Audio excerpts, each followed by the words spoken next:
दोस्तों, क्या भगवान कृष्ण का अस्तित्व सचमुच अतीत में था? क्या उनकी बसाई हुई भव्य द्वारिका नगरी वास्तव में समुद्र में समा गई थी?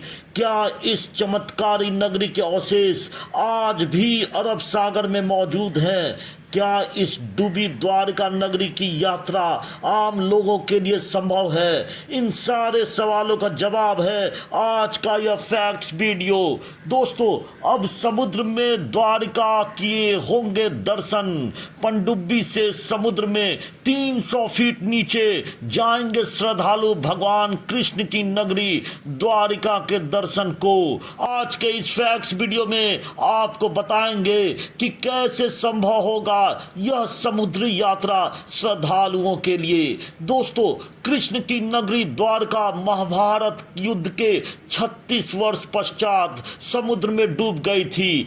इस समृद्ध नगरी के चर्चा महाभारत में भी है, जो धन्य धान्य से भरपूर एक समृद्ध नगरी थी। हालांकि कृष्ण की मृत्यु के बाद यह नगरी या तो किसी श्राप या समुद्र के स्तर के बढ़ने की वजह से समुद्र में डूब गई थी। बहरहाल, आज के इस फैक्ट्स में आपको बताने जा रहे हैं कि समुद्र में डूबी द्वारका नगरी को भी देख पाएंगे आम लोग। सरकार अगले साल से शुरू करेगी पनडुब्बी परियोजना।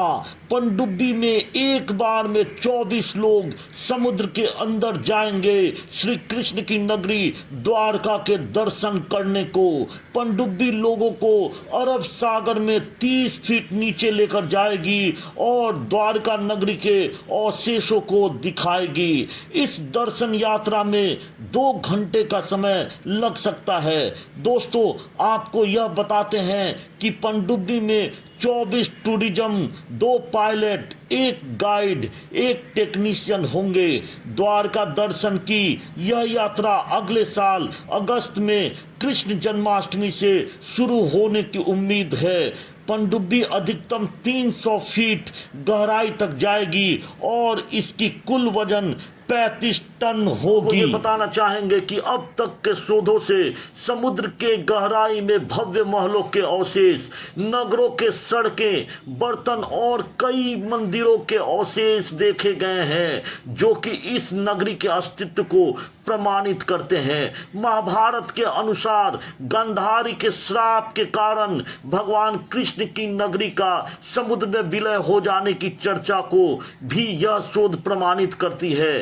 कुछ विद्वानों के अनुसार समुद्र में जल स्तर बढ़ने को नगरी के डूबने का कारण मानते हैं। वजह चाहे जो भी हो, अब यह संभव हो सकेगा कि द्वारका के अवशेषों को आंखों से देखकर महसूस करना।